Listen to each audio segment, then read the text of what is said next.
सरकार ने अतः प्रदर्शन को दबाने का बड़ा कदम उठाया। राजतंत्र के एंड के बाद पहली बार जनता को ये राइट मिला कि वो अपने प्राइम मिनिस्टर को वोट देकर चुने।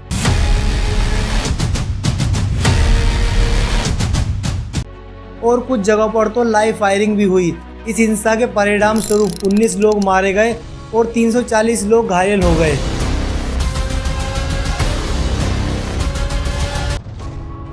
प्रदर्शनकारियों के हाथ देश के वित्त मंत्री, फाइनेंस मिनिस्टर लग गए। गुस्से से भरी भीड़ ने उन्हें दौड़ाकर पकड़ा और जूतों से पीटा। 28 मई 2008 का दिन नेपाल के इतिहास में एक चैप्टर लेकर आया। इसी दिन देश ने ऑफिशियली राजतंत्र यानी राजा का रूल खत्म कर दिया। राजतंत्र के एंड के बाद पहली बार जनता को ये राइट मिला कि वो अपने प्राइम मिनिस्टर को वोट देकर चुने। इसी प्रोसेस में जनता ने एक रिवोल्यूशनल लीडर को चुना, पुष्प कमल दहर, जिन्हें लोग प्रचंड के नाम से जानते थे। लेकिन सच ये है कि 2008 से आज तक नेपाल की पॉलिटिक्स अनस्टेबल रही। पिछले 17 साल में 13 गवर्नमेंट बनी, लेकिन कोई भी गवर्नमेंट अपना पूरा 5 साल का कार्यकाल नहीं कर पाई। लीडर बार बार बदलते रहे, मगर आम आदमी की उम्मीदें अधूरी रह गईं। नेपाल की राजनीति में पिछले 1.5 शतक से एक ही साइकिल चलता रहा। कभी केपी ओली शर्मा, कभी पुष्प कमल दहर प्रचंड, तो कभी शेर बहादुर देहुआ। सत्ता बार बार इन्हीं नेताओं के बीच घूमती रही। इन तीनों पर लगातार करप्शन, भाई जातिवाद और नेपोटिज्म के आरोप लगते रहे। जुलाई 2024 में ओली चौथी बार प्राइम मिनिस्टर बने थे, लेकिन उनकी सरकार शुरुआत से ही पॉलिटिकल प्रेशर में थी। नेपाली कांग्रेस के साथ मिलकर चल रही थी।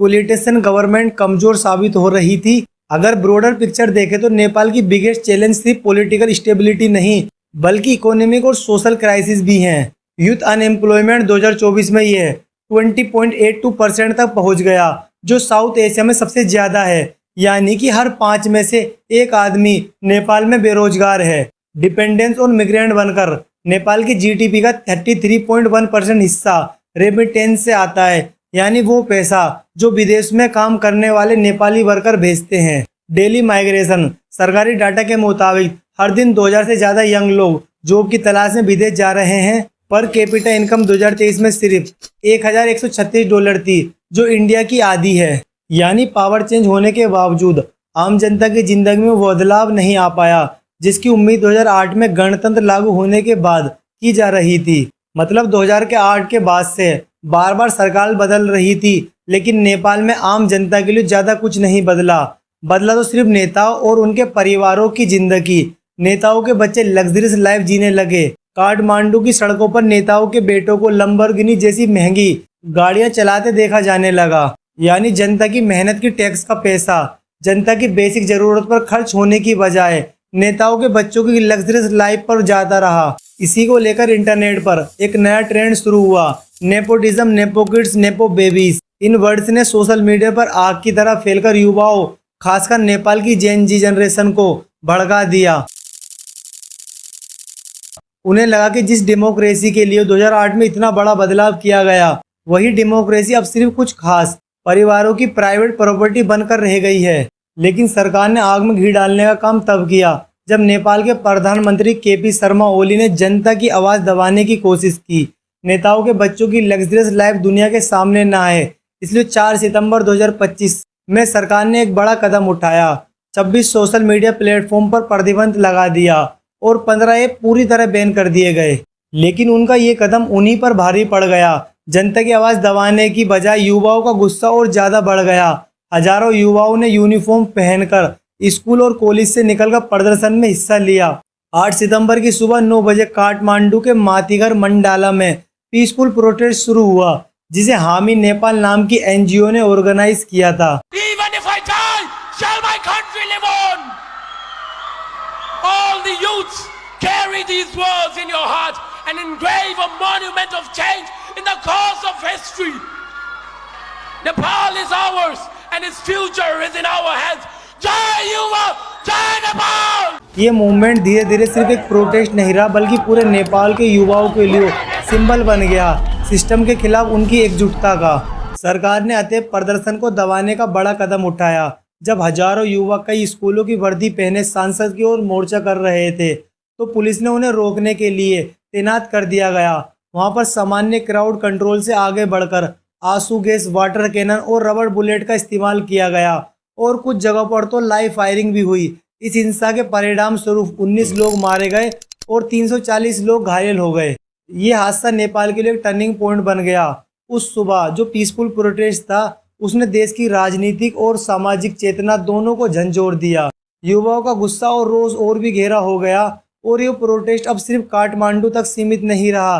देखते ही देखते नेपाल की जेन जी सड़कों पर उतर आए और 20 से ज़्यादा शहरों में प्रदर्शन शुरू हो गए। शुरुआत में पीसफुल रहे ये प्रोटेस्ट अब अग्रेसिव रूप ले चुके थे। गुस्से में प्रदर्शनकारियों ने संसद भवन को आग के हवाले कर दिया, सुप्रीम कोर्ट की इमारत तक को जला दिया। यहाँ तक कि सिंहदरबार जो नेपाल का मुख्य सरकारी परिसर है वहाँ भी आगजनी हुई। यहाँ तक कि 5 पूर्व प्रधानमंत्रियों घरों को भी प्रदर्शनकारियों ने जला दिया। हालत बिगड़ते देख सबसे पहले गृह मंत्री रमेश लेखक ने इस्तीफा दे दिया। उसी शाम प्रधानमंत्री केपी शर्मा ओली ने भी अपना रिजाइग्नेशन घोषित कर दिया। ओली के इस्तीफे के बाद हालत इतने बिगड़ गई कि नेपाली सेना को दखल देना पड़ा। सुरक्षा कारणों से ओली को काठमांडू से लगभग 27 किलोमीटर उत्तर में शिवपुरी में एक सुरक्षित सैन्य ठिकाने पर ले जाया गया। लेकिन गुस्साए भीड़ का निशाना सिर्फ प्रधानमंत्री तक ही सीमित नहीं रहा। प्रदर्शनकारियों के हाथ देश के वित्त मंत्री, फाइनेंस मिनिस्टर लग गए। गुस्से से भरी भीड़ ने उन्हें दौड़ाकर पकड़ा और जूतों से पीटा। हिंसा की इस लहर में पूर्व प्रधानमंत्री झलनाथ खराल का भी घर नहीं बच सका। प्रदर्शनकारियों ने उसके रेसिडेंट को आग के हवाले कर दिया। उस समय घर के अंदर उनकी पत्नी राज्य लक्ष्मी चित्रकार मौजूद थी।